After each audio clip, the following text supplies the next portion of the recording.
আসসালামু আলাইকুম, this is me ফাইমুল Rashid জয়। দ্বিতীয় রমজানের অনেক মোবারক। আজকে মনে হয় প্রথমবারের মতো ফ্রন্ট ফেস ক্যামেরা নিয়ে ছাদে আসলাম। আমার প্রচুর পরিমাণে ঠান্ডা লাগছে, বলার মতো অবস্থা নাই। এই মোমেন্টে আমি একদম এই অবস্থা নিয়ে আমি ছাদে আসছি just for a video.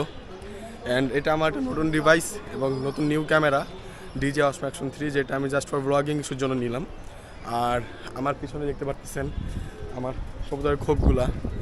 And যেহেতু আমাদের বিল্ডিং পুরোপুরিভাবে রং করতেছে এবং কালারের হচ্ছে, দ্যাটস ওয়াই আসলে অনেক নোংরা এবং উল্টাপাল্টা হয়ে আছে, বলার মতো না। যেমন আমি আপনাদের দেখাই, এই যে দেখেন অবস্থা, এই যে কালার্স, এই যে কবুতরগুলো, এই যে গাছ, একদম অবস্থা অনেক খারাপ। আর পরবর্তী সেটা হলো আমি মূলত আজকে ছাদে আসছি এই সময়টায় রোদের মধ্যে রোজা রেখে। মূলত আমি আমার কবুতরের বেবিগুলো যে আপডেটগুলো সেটা দিব।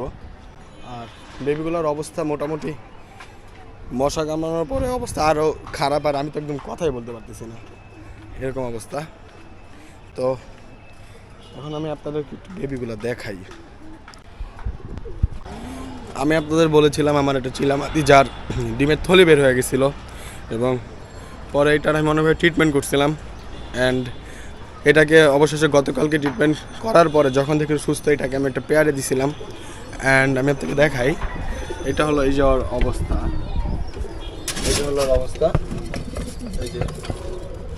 আর পরবর্তী আরেকটা কবুতর, সেটা হলো এই যে একটা কবুতর, এটাও পুরোপুরি জোড়া এখন আছে, কমে আছে একদম। আচ্ছা, যাই হোক, বেবির যে আপডেটগুলো দিব, আমার 4-5টা বেবির অবস্থা অনেক প্রচুর খারাপ, বলার মতো না। এর মধ্যে আমি আপনাকে কয়েকটা বেবি দেখাচ্ছি। আমার এই বেবিটাকে একটু দেখেন, এই যে দেখেন অবস্থা। এটা ট্রিটমেন্ট করতে হবে, মূলত সময় নাই দেখে এটা ট্রিটমেন্ট করতে পারতেছি না। এই দেখেন মশায় ওকে একদম কামড়ে কী অবস্থা করছে, বলার মতো না। আর আরেকটা বেবি দেখাই, এই যে আরেকটা বেবি, এটা একটু বড়, কিন্তু তাও এটারও মুখের অবস্থা সেম কোয়ালিটি, সেম। দেখেন অবস্থা, বলার মতো না কিছু একদম। অ্যান্ড বাবা মা মূলত অনেক ট্রাই করতেছে, এছাড়া আরও মনে করেন কয়েকটা রিজন আছে, মশার কামড়, অন্যান্য কামড়ের জন্য। আচ্ছা, আমার যে শার্টিং পেয়ারটা আছে, শার্টিং পেয়ারটা মূলত কিছুদিনের মধ্যে ডিম দিয়ে দিবে। এই যে শার্টিনের পেয়ারটা, এটা এখন 8 পরে আছে, অল্প কাজের মধ্যে ডিম দিয়ে দিবে। এবং আমি বলেছিলাম আমি এটার ডিম রাখবো না, এটার ডিম আমি দিয়ে দিব, আমার যে কোনো একজনকে হলেও দিয়ে দিব সাবস্ক্রাইবারের মধ্যে। আচ্ছা, এটাও নিউ পেয়ার, মূলত দেখানোর মতো সবই দেখাই, আপডেট কিছুই করি নেই। বাট হ্যাঁ, আমি আপনাদের একটা মজার জিনিসটা দেখাই, অনেক অবাক করা জিনিস আপনারা দেখবেন। এই দেখেন খাঁচার নিচে, খোপের নিচে যে কিং লুকায় আছে, বলেন কেমন লাগে? এই যে হলো আমার আরেকটা কবুতর বেবি, দেখেন মাশাআল্লাহ অনেক সুন্দর আসতেছে। দেখেন জাস্ট ভিউটা দেখেন, ও মূলত মাদি, একটা বেবি বাইরে গেছে। আর এই যে এইটা হলো আমার বোম্বাইয়ের বেবি, গতকালে যেটা দেখাইছিলাম, এটা মাশাআল্লাহ একটা বেবি ফুটছে, পুরাই মাশাআল্লাহ, বলার মতো না। অবস্থা তো ভালো লাগতেছে এটাকে আর কি দেখে। আচ্ছা, এই যে হলো আমাদের স্যার,